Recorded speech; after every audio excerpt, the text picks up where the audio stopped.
Assalamualaikum warahmatullahi wabarakatuh. Saya Anissa Akila dari jurusan Pendidikan Matematika, Fakultas Tarbiyah dan Ilmu Keguruan IAIN Batu Sangkar. Nah, kali ini saya bersama rekan saya Muhammad Fadil Mubarak, Novi Fitriani, dan Nursanti Marhamah akan menyajikan sebuah materi mengenai karangan ilmiah. Di sini kami akan membahas yaitu mengenai teknik penulisan karangan ilmiah, kutipan langsung dan kutipan tidak langsung, penulisan daftar pustaka, dan koreksi kesalahan dan penulisan karangan ilmiah. Tahapan sistematik penulisan karya ilmiah. Dalam menulis karya ilmiah, diperlukannya urutan sistematika yang tersusun rapi yang sesuai dengan kaidah-kaidah yang berlaku. Namun, terdapat sistematika umum dalam penulisan karangan ilmiah yang mana sebagai berikut. 1. Bagian awal. Semua bagian awal dalam tata cara penulisan karya ilmiah adalah A. Halaman judul. Pada bagian awal halaman ini merupakan halaman judul, nama penulis, peneliti, serta nomor induknya, nama instansinya, dan tahun penulisannya. Hampir sama halnya dengan penulisan deskripsi, yang mana penulisan pada bagian awal halaman adalah cover atau sampulnya. Berikut ini adalah beberapa hal yang ada di bagian awal halaman. 1. Judul subbab. 2. Nama penulis dan nomor induk mahasiswa ataupun NIM. 3. Perguruan tinggi. 4. Tahun penulisan. B. Lembar pengesahan. Pada bagian selanjutnya, yaitu lembar pengesahan yang mana terdapat judul penelitian, nama penulis atau peneliti, dan nomor induknya. Lembar pengesahan ini dibuat dengan memiliki tujuan untuk mendapatkan persetujuan dan pengesahan dari pembimbing bahwa karya ilmiah yang kita tulis sudah layak untuk diujikan. Maka dari itu, diperlukan juga tanggal yang sesuai dengan tanggal terjadinya pengesahan karya ilmiah yang kita buat. Berikut ini adalah beberapa tahapan dalam penulisan lembar pengesahan. 1. Judul penelitian, nama penulis, dan nomor induk mahasiswa. 2. Tempat tanda tangan pembimbing beserta stempel. 3. Terdapat tanggal pengesahan penelitian bahwa penelitian siap diuji. C. Kata pengantar. Halaman berikutnya adalah kata pengantar, yang mana kata pengantar ini adalah salam pembukaan terhadap penguji ataupun pembaca peneliti karya ilmiah ini sebagai bentuk ucapan syukur tersusunnya karya ilmiah ini. D. Daftar isi. Halaman berikutnya adalah halaman daftar isi. Halaman ini berisikan daftar isi atau urutan halaman pada penulisan karya ilmiah yang kita buat. Di dalam daftar isi juga terdapat daftar gambar, daftar tabel, dan juga lampiran. E. Ringkasan. Ringkasan dalam penelitian karya ilmiah merupakan ringkasan karya ilmiah secara keseluruhan yang kita tulis menjadi maksimal 1 halaman, seperti layaknya sebuah novel yang terdapat sinopsis. Sedangkan untuk penelitian karya ilmiah terdapat ringkasan. 2. Bagian inti. Bagian inti dalam tata cara penulisan karya ilmiah yang benar adalah A. Pendahuluan. Pendahuluan ini merupakan kata-kata pengantar pembahasan yang akan dibahas dalam penelitian karya ilmiah. Nah, dalam pendahuluan ini terdapat 2 hal yang ditulis, yaitu 1. Latar belakang, dan yang kedua tujuan dan manfaat. B. Gagasan. Gagasan merupakan ide yang muncul sesuai dengan penelitian karya ilmiah yang sedang dibahas. Dalam hal ini menjelaskan beberapa hal diantaranya. 1. Kondisi kekinian pencetus gagasan. 2. Solusi yang ditawarkan atau diterapkan sebelumnya dalam memperbaiki keadaan pencetus gagasan. 3. Bagaimana kondisi pencetus gagasan setelah diperbaiki melalui gagasan yang dicetuskan. 4. Beberapa pihak yang dipertimbangkan dalam membantu mengimplementasikan gagasan serta menjelaskan peran masing-masing. 5. Beberapa langkah yang perlu dilakukan dalam mengimplementasikan gagasan sehingga tujuan dapat tercapai sesuai harapan. Yang ketiga yaitu kesimpulan. Dalam bagian kesimpulan ini terdapat 2 hal yang diuraikan dalam penulisan karya ilmiah yang diantaranya adalah 1. Gagasan yang diajukan. B. Teknik implementasi atau penyampaian yang dilakukan. C. Prediksi atau hipotesa yang akan diperoleh nantinya. Dalam penyampaian prediksi ini berisi manfaat dan dampak yang akan diperoleh dari gagasan yang diajukan. Pada umumnya, cara penulisan karya ilmiah ini disusun dengan cara dijilid dengan bagian depan yang dilapisi plastik transparan yang berwarna sesuai dengan kebijakan dan aturan yang berlaku sesuai fakultas dalam perguruan tinggi tersebut. Baiklah, yang selanjutnya yaitu kutipan langsung dan kutipan tidak langsung. Yang pertama, kutipan langsung. Kutipan langsung adalah bentuk dari pemakaian kutipan yang dilakukan oleh seorang penulis dengan cara menulis kembali sebuah ide pokok pikiran orang lain yang sama persis dengan aslinya. Atau bisa juga dikatakan bahwa seorang penulis secara langsung memakai teknik copy paste tanpa adanya sebuah pengubahan dari kalimat aslinya.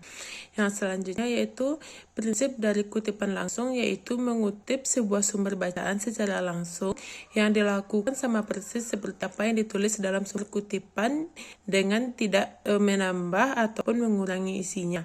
Jika sebuah kata, kalimat, atau bahkan paragraf tidak dicetak miring atau tidak dicetak tebal, pengutip tersebut tidak boleh mencetak miring atau mencetak tebal kalimat yang akan kita kutip, yaitu dengan ciri-cirinya yaitu tidak mengalami sebuah perubahan, memakai titik tiga dan berspasi jika terdapat bagian kata-kata kutipan yang sengaja dihilangkan, menggunakan sebuah tanda sig yaitu dan menambahkan sumber kutipan dengan memakai sebuah sistem apa, MLA, ataupun sistem yang berlaku lainnya.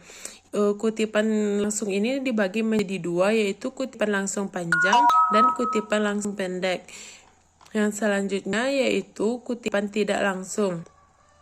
Kutipan tidak langsung adalah sebuah kutipan yang mengutip kembali kalimat tertentu dengan cara mengubah atau bahkan meringkas dari kalimat aslinya, tetapi tidak menghilangkan makna murni dari sumber aslinya. Ciri-cirinya yaitu mengalami sebuah perubahan, ide pokok, pikiran, dan pendapat yang dikutip tidak mengalami sebuah perubahan, dijabarkan sesuai dengan pemahaman dari seorang penulis terhadap teori atau kalimat yang ingin dikutip, tidak terdapat nomor kutipan tanpa tanda petik 2 di akhir kalimat. C. Penulisan daftar pustaka. Daftar pustaka yaitu daftar yang berisi tentang semua buku atau penulisan yang dijadikan sebagai acuan atau landasan dalam penelitian. Ada beberapa manfaat dalam mencantumkan daftar pustaka, baik bagi penulis, pembaca, penyumbang data, atau sumber yang diambil, yaitu A. Memenuhi etika penulisan. B. Sebagai ucapan terima kasih kepada penyumbang data. C. Sebagai pendukung ide seseorang penulis karena biasanya sumber yang diambil ditulis oleh pakar yang terkenal. D. Sebagai petunjuk untuk melacak kebenaran data yang diambil. E. Sebagai referensi silang, yaitu menunjukkan pada halaman atau bagian mana data itu diambil. 1. Tujuan penulisan daftar pustaka. A. Agar terhindar dari tuduhan penciplakan. B. Menghargai penulis sebelumnya. C. Membantu pembaca yang ingin tahu lebih dalam mengenai sumber kutipan. 2. Cara penulisan daftar pustaka. A. Bersumber dari buku. Ada beberapa hal yang perlu diperhatikan dalam penulisan daftar pustaka bersumber dari buku. 1. Nama. Nama penulis paling awal. Penulisan nama harus diawali dengan nama belakang dari penulis, lalu dilanjutkan dengan tanda koma. Setelah itu baru ditulis nama depan dari penulis. 2. Tahun terbit. Setelah nama dicantumkan, dilanjutkan dengan tahun terbit dari buku yang sebagai referensi. 3. Judul buku. Judul buku ditulis lengkap dan dimiringkan. 4. Kota dan nama penerbit. Bagian terakhir dalam penulisan daftar pustaka sebuah buku adalah mencantumkan kota penerbit dan nama penerbit yang mencetak buku tersebut. Dahulukan penulisan kota baru diikuti dengan nama penerbit yang dibatasi dengan tanda titik 2. 5. Contoh.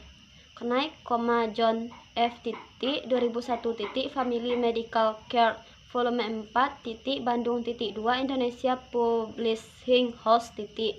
Bersumber dari jurnal, koran, atau majalah. 1. Nama. 2. Judul. Dahulukan penulisan judul artikel yang menjadi sumber referensi. Penulisan tidak dengan format italic, melainkan tegak lurus dengan pemberian tanda kutip pembuka dan penutup. 5. Contoh. Tabah, Anton 1984 kutip pembuka, poluan semakin efektif dalam penegakan hukum. Kutip penutup dalam sinar harapan, 1 September 1984 Jakarta. Pembahasan selanjutnya adalah koreksi kesalahan dalam penulisan karyawan ilmiah. Yang pertama itu spasi pada penulisan tanda baca. Tanda baca yang pertama adalah tanda titik 2, di mana tanda ini tidak boleh ada spasi sebelumnya. Penulisan tanda baca ini sebenarnya bersifat universal, artinya semua bahasa memiliki aturan kebakuan yang sama, pengecualian untuk pemberian, misalnya penulisan tempat, waktu, dan lain-lain pada surat. Contohnya antara lain spasi, titik 2, spasi itu adalah penulisan yang salah. Penulisan yang benar adalah antara lain titik 2 baru spasi. Tanda baca yang kedua yaitu tanda garis miring dan tanda hubung, di mana kedua tanda ini tidak boleh ada spasi sebelum dan sesudahnya. Tanda baca yang ketiga itu adalah tanda titik, tanda seru, dan tanda tanya, di mana tanda-tanda ini tidak boleh ada spasi sebelumnya tetapi harus ada spasi setelahnya. Titik adalah tanda berhenti penuh. Dan coba perhatikan tanda di bawah tanda seru dan tanda tanya itu ada titiknya. Fungsinya adalah sebagai penanda akhir kalimat. Tanda yang keempat adalah tanda koma dan titik koma. Sama seperti tanda berhenti penuh, tanda koma dan titik koma ini tidak boleh ada spasi sebelumnya, tetapi harus ada spasi setelahnya. Walaupun tanda koma itu adalah tanda berhenti setengah. Selanjutnya, koreksi selanjutnya itu adalah penulisan imbuhan di ke kata di, di mana penulisan imbuhan di dan kata di memiliki arti yang berbeda. Imbuhan di membentuk kata kerja pasif dari suatu kata kerja dasar. Penulisannya harus gabung antara di kemudian baru kata dasar. Contoh, dipukul, ditetapkan, dianalisis, diatasi, dibuat, dikembangkan, dilaksanakan, dan lain-lain. Itu antara di dan kata dasarnya itu tidak spasi. Selanjutnya, preposisi, yaitu kata depan untuk keterangan tempat. Penulisannya harus pisah antara kata di dan kata keterangan tempatnya. Contoh, di spasi atas, di spasi bawah, di spasi antara, dan di spasi mana. Koreksi yang keenam itu adalah penulisan kata berbahasa asing, di mana penulisan kata asing ini harus dicetak miring atau italik. Apabila kata berbahasa asing mendapatkan imbuhan, maka kata berbahasa asing harus dicetak miring. Awalan atau akhiran harus diikuti atau diawali dengan tanda hubung. Contoh, kemudian tanda hubung parsing, atau kemudian tanda hubung crawling, dan seterusnya. Koreksi yang ketujuh adalah penulisan kata tidak baku. Jadi di sini berikut adalah contoh-contoh kata baku dan kata tidak baku. Yang pertama itu adalah analisa. Analisa ini merupakan kata yang salah dan yang benarnya itu adalah analisis. Kemudian di mana, di dan mananya itu digabung itu adalah penulisan yang salah. Yang benarnya adalah di spasi mana. Kemudian kata syaraf itu adalah penulisan yang salah dan yang benarnya adalah saraf tanpa huruf Y. Kemudian hipotesa itu kata yang salah, yang benarnya adalah hipotesis. Koreksi yang ke-8 adalah diksi di mana atau di spasi mana dan di spasi antaranya. Di mana pada penulisan rumus atau menjelaskan dengan kosa baru umumnya banyak yang menggunakan kata di mana, padahal bahasa Indonesia tidak dikenal kata hubung konjungsi mana karena di itu merupakan preposisi. Yang benarnya adalah yang mana karena kata yang itu adalah kata hubung.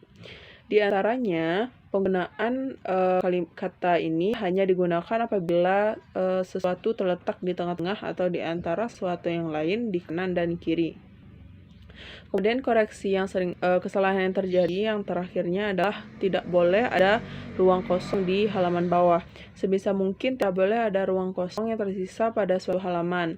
Misalnya ada ruang kosong karena ada gambar atau tabel yang tidak muat. Sebisa mungkin harus diisi tulisan, misalnya yang ada di halaman belakang dimajukan ke depan, atau gambarnya diperkecil selama itu masih bisa terlihat, atau kalau tabel itu bisa dipotong. Tapi tabel yang dipotong itu harus hati-hati karena tidak boleh sembarang memotong tabel sebab nanti akan datanya akan salah atau terjadi kesalahan yang lainnya. Mungkin hanya sekian yang dapat saya sampaikan. Mohon maaf bila ada kesalahan kata dan pengucapan. Terima kasih atas perhatian teman-teman semua. Saya ucapkan Assalamualaikum warahmatullahi wabarakatuh.